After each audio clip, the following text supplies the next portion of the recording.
So before I start, that's me. I was born in Veracruz, Mexico. Before moving to Indianapolis, I lived in 3 other states, Tlaxcala, Aguascalientes, and Guerrero. And that picture, I'm holding a wooden rifle that my dad made for me so I would take care of my brother because he was scared of spiders. Apparently, spiders are really scared of wooden rifles for some reason. Ironically, I am now scared of spiders. I don't know what happened along the way. So the don't give a fuck generation. Resistance, revolt, and eventual social transformation comes out of people's awareness of themselves and the knowledge that their collective soul is under attack. This is the main concept behind the idea of the don't give a fuck generation. And I'm sure many of you are wondering whether or not you make the cut for this generation. So when I started developing the idea, I was a student at IUPUI, and I had been part of this scholarship program in the Office of Community Service for 2 years. And initially, the idea was targeted to millennials. And you know millennials are that human species that has electronics attached to their limbs pretty much the majority of the time. But as I continued to develop the presentation, I wanted to be inclusive and make sure that everybody becomes part of this generation. So for this, specifically for this TEDx, my main worry and preoccupation was how can I tell people in the most polite way that you are part of the don't give a fuck generation? So actually yesterday, I was talking to one of the organizers of the TEDx, and she was trying to keep me calm, and she said, I mean, TEDx isn't a big deal. Like, nobody's going to die if you do wrong in your presentation. And that got me thinking, but why isn't that the case? I mean, and I wasn't trying to be funny at that extent, but in the work that we do in the community, many times we don't realize it, but every single piece of work that we do and that we prevent ourselves from doing has an impact on somebody else's life. And that's the commitment that I want to get from people when I do this presentation. That whatever we do, it doesn't matter if we're in education, if we're in government, if we're in public policy, anything that we do has an impact on somebody else's life. And many times that's the main thing that is going to keep somebody from dropping out, from being deported, from getting pregnant at a young age, from actually dying by acquiring a disease or anything. So it is really serious work.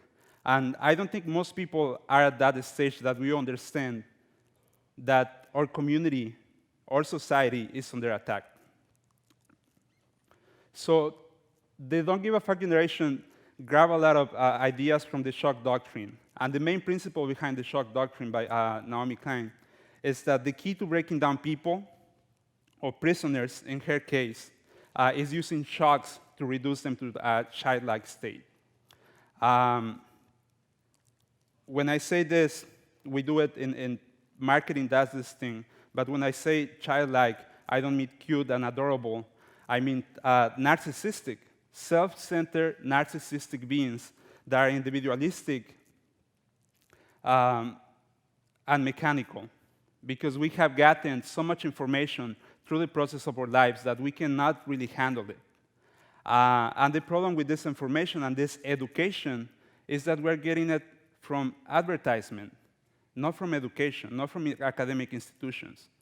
We spend so much time consuming information that we get into this state of psychological shock that is hurting our identity.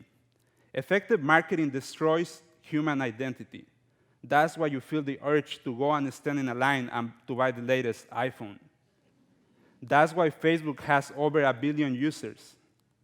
That's how we get to that point, when we don't have a sense of identity, when our identity, we cannot understand our identity as part of the community, as part of the society. So information overload and psychological shock or paralysis. And that's how we get to the self-centered narcissistic beings. And they're individualistic and mechanical. And this might be an extreme case of these individuals, but this is the path that reality TV is taking. And I'm sure all of you guys watch or know somebody that watches at least one show that is a reality TV show.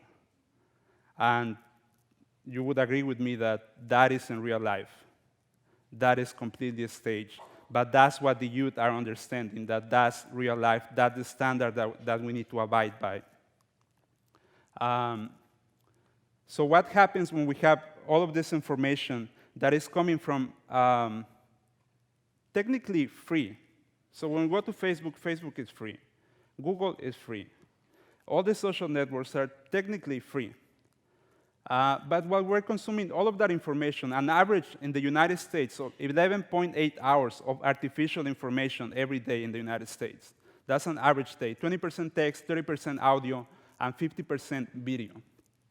When we consume all of this information, free information, it comes attached with lots of advertising. Lots and lots of advertising.